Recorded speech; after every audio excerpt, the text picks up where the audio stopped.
pag-uusapan natin etong bagong nauuso na naman ngayon. Sikat to ngayon eh, yung Korean burger ng McDo. Dami kong nakikitang nagpo-post. Masarap daw. Para malaman natin, tara, tikman natin.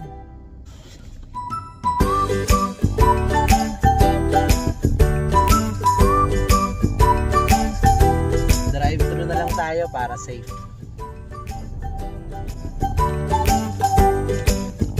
Haba ng pila, pero tsatsagain natin yan.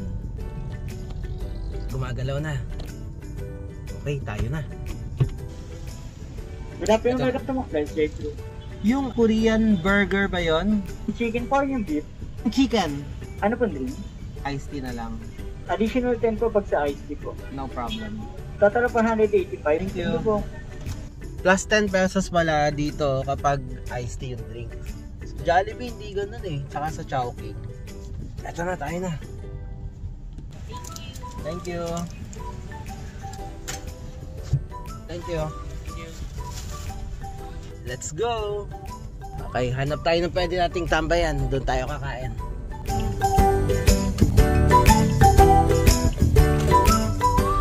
A few moments later.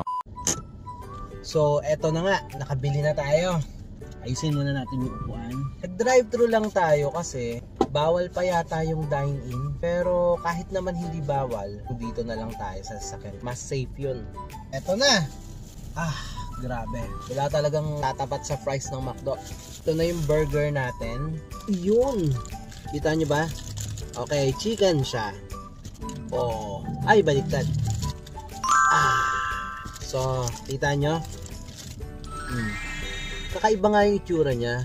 Black yung buns. Yung sesame seed niya, white. Yan o.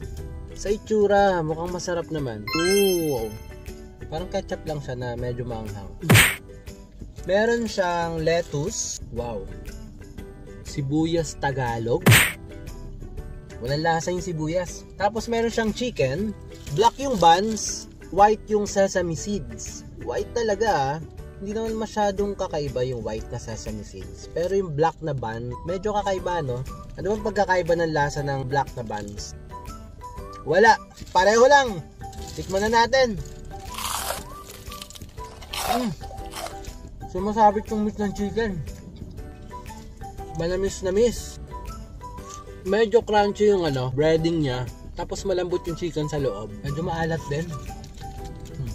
Masabit sa ngipin ko. Parang medyo malagkit yung buns niya. Tapos dumidigot siya sa ngipin, no? Ito ba yun? Sikat ngayon? Ito yung pinagkakaguluhan nyo? Dami-dami kong nakikitang nagpo-post nito. Yun nyo. Chicken, lettuce, sibuyas Tagalog, tapos yung parang ketchup na maalat na medyo manamis-namis. Yun na yun! 175 pesos! Woo! Plus 10 pesos kapag iced tea ang drinks. Madikit talaga sa ngipin yung buns. Ang alat. Scam? Hindi ko maintindihan yung lasa niya. Maalat. May very slight na anghang. Tapos ang lagkit ng buns. Madikit siya sa ngipin. Walay. Ha! Hindi mo kailangang maging food expert para masabi kung masarap ba o hindi yung Korean burger ng McDo. Palagay ko pagdating dito magkakaiba-iba tayo ng opinion. Taste buds ko to. Pwedeng iba ang opinion ninyo. Pero para sa akin, walay. Buti na lang, may fries. Eto siguro, magkakasundo-sundo tayo eh. Wala talagang tatalo sa fries ng McDo. The best, kahit walang ketchup. Diba? Agree kayo, no? McDo versus Jollibee sa fries, syempre McDo. Pag pinagtapat mo si Jollibee at si McDo, panalo talaga si McDo pagdating sa fries, coffee, sundae. Bukod doon, wala na. Pero itong Korean burger na to, mas masarap pa yung regular na burger nila. Para sa akin sabi ng taste buds ko. May pambawi naman sila eh. Yung fries nila. Andun pa yung buns nakadikit pa sa ngipin. Teka lang Masyado talagang madikit yung buns. Hindi kaya nilagyan nila to ng clay? Hindi. Paste. Or baka glue. Ang hirap tanggalin. Meron pa ba? Wala na. Ano nga bang hatol natin? Kung ako yung hahatol dito, walay. Eto opinion ko lang Okay siya na tikman mo ng isang beses. Pero para sa akin, hindi ito yung magkikrave ka na hahanapin mo, na sasadyain mo sa McDo para lang doon. Yung fries, syempre. Pero yung Korean burger, doon ka na lang sa regular burger nila. Tsaka syempre, hindi kumpleto ang pagpunta mo sa McDo nang walang fries. Di ba?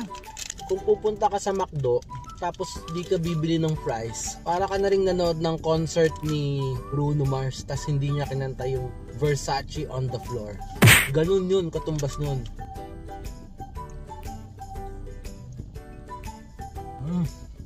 Bagay talaga yung ketchup ng McDo sa fries nila, no? Medyo maasim siya eh. Panalo, bawing bawi. Bitin talaga pag regular yung fries, no?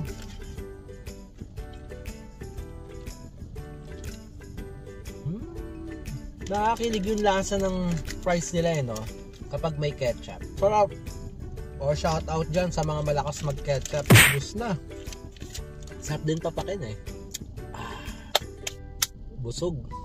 Etong Korean burger ng McDo, para sa akin, siya yung magandang example ng expectation versus reality. Hindi siya ganun kasarap, pero pwede na. Ang tanong, sulit ba? Depende sa'yo yan. Kung ikaw yung tao na baliwala sa'yo ang gumastos ng 200 pesos para sa lunch, okay lang sa'yo yun. Siguro masasabi mo na sulit na din.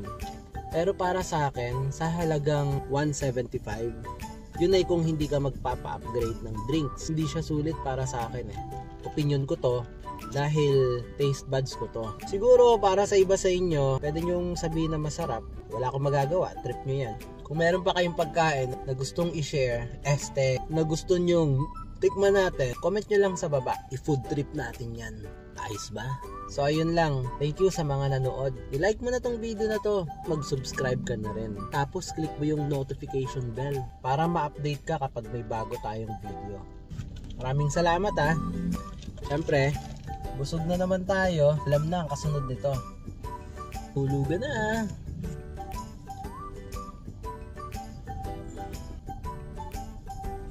Ano pa hinihintay mo? Bye-bye na. Bye!